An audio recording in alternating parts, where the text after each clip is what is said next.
Hello everyone, welcome to the Evangelist Nick Garrett channel. Today we are wrapping up the chapters on the Crusades from my book Just Tell Me the Truth About Christianity. In the short time since Babar's hostile takeover during the Seventh Crusade, he had defeated the Crusaders, the threat of Mongols, assassinated Qutuz, defeated the Seljuk, taken back all Christian Crusader states except Accra, which fell in 1291, and he gained considerable power as Sultan.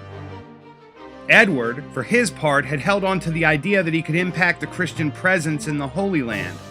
He had the intention of assisting the Prince of Antioch and any remnant of the Kingdom of Jerusalem who, with thousands of Christian refugees, had arrived at Accra.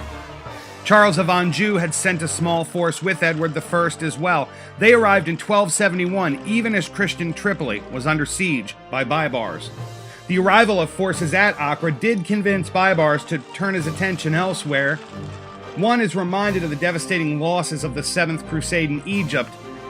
Had Louis IX not retired to Accra afterward to build it up, it likely would have fallen sooner, like all the other towns in Baibars' path.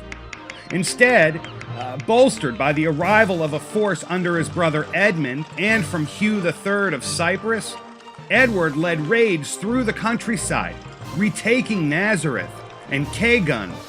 He never fully capitalized on his forward progress, which ironically may have found success as Baibars was facing forces on two fronts. The Mongols were pressing on Aleppo, and Baibars conceived them as a bigger threat than Edward and the Crusaders. By December, Baibars had returned, however, and made another advance on Accra, but was repelled. Neither side seemed to fully commit to the assault or defense. Historians differ on the reasons for the lack of heavy engagements by either side. Both Edward and Baibars had serious considerations to make. If Baibars were to overcommit without proper intelligence about the force size, his force size could be damaged too intently to focus on Mongols. Moreover, by the time he faced the Christians, they were not near as formidable as they had once been.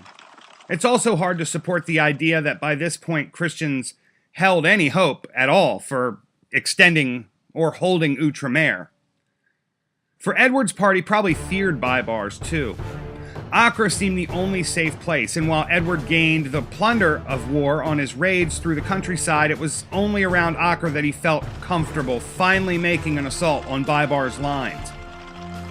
Baibars did pull out of Accra, but short of a retreat, it seemed he was making a calculated decision that reduced the negative impact on his forces.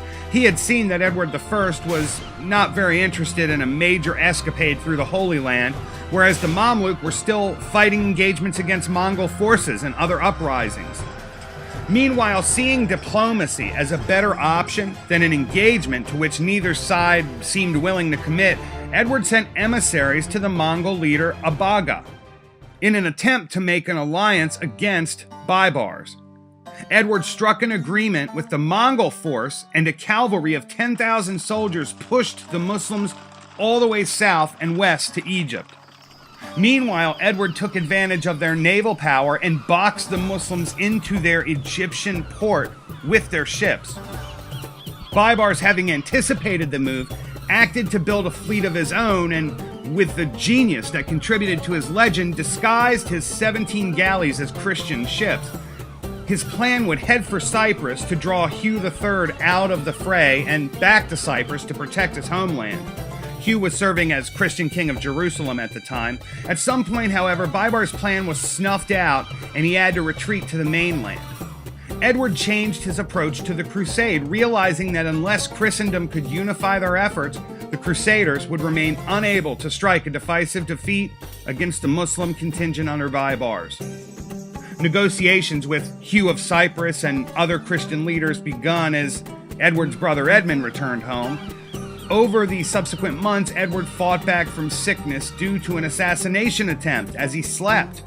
A cut from a dagger had made him ill, and he returned to Sicily to recover. Edward continued negotiations that resulted in a 10-year peace agreement with Baibars. He also tried to manage creating a peace among the fractures in the Eastern and Western Church. However, Edward received news from home, first about the death of his son John, then the death of his father. In 1273, he returned to England to be made King Edward.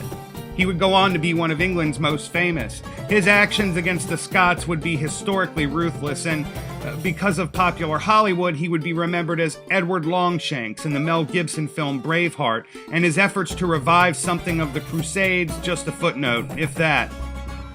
Thank you so much for listening, and I look forward to talking to you next time.